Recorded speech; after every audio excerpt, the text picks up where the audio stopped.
विश्व के कोने कोने में यूट्यूब के माध्यम से हमसे गुरु मंत्र लेकर वैदिक परंपरा में आगे बढ़ने वाले मेरे प्रशिष्यों, सज्जन और सन्नारियों, तीसरी पीढ़ी में वंश नाश हो जाता है।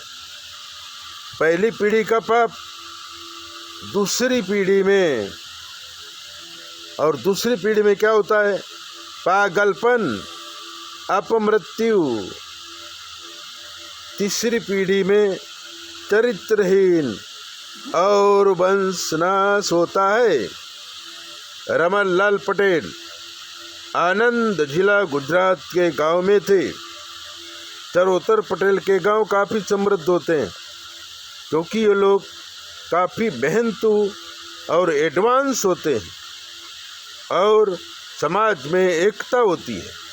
ये लोग अफ्रीका से अमेरिका पहुँचे और वहाँ पर काफ़ी समृद्ध हो गए। रमन लाल से हमारा परिचय नहीं था, लेकिन उनके लड़के जो बड़ा बेटा था विनोद पटेल से हमारा परिचय हुआ था। उसके परिवार में हमें काफ़ी मान सम्मान मिलता था। विनोद के पिताजी का अकाल अवसान हुआ था, इसलिए सारी जवाबदारी विनोद पर आ गई थी।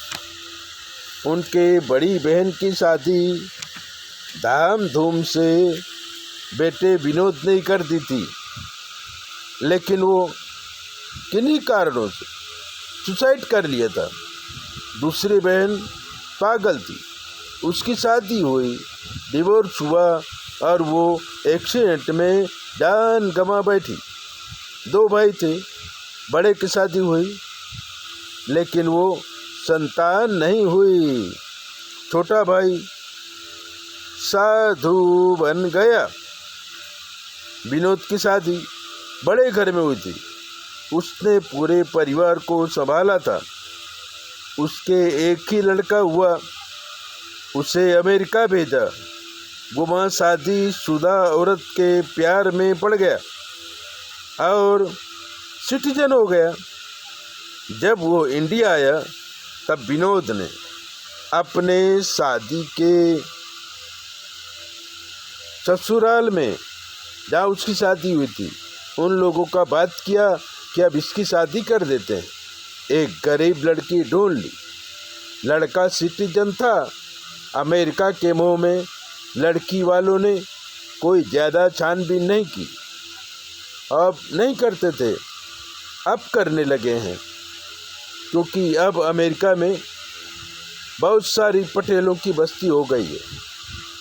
तब उसने हमें कुंडली मिलाने के लिए कहा। हमने कहा कुछ ठीक नहीं है, लड़की भली है लेकिन आपका लड़का कहीं फंसा है। उसने कहा शादी के बाद सुधर जाएगा, और शादी हो गई। लड़की अमेरिका पहुंच गई। विनोद भी अपनी पत्नी के साथ अमेरिका रहने लगा, लेकिन विनोद के बेटे को कोई संतान नहीं हुई। बहुत पैसे वाले हैं लेकिन वंश नहीं है। क्या करें? हमने उपाय कर बार बार बताया था, लेकिन उन्हें श्रद्धा नहीं हुई, श्रद्धा बैठी नहीं, और अंत तो गत्वा वंश का पूरा नाश हो गया। इस प्रकार से अगर ये लक्षण हमारे परिवार में दिखते हैं तो हमें तुरंत सचेत हो जाना चाहिए और सनातनी परंपरा के अनुसार उसका विधि विधान करना चाहिए, ताकि हमारा वंश आगे बढ़े।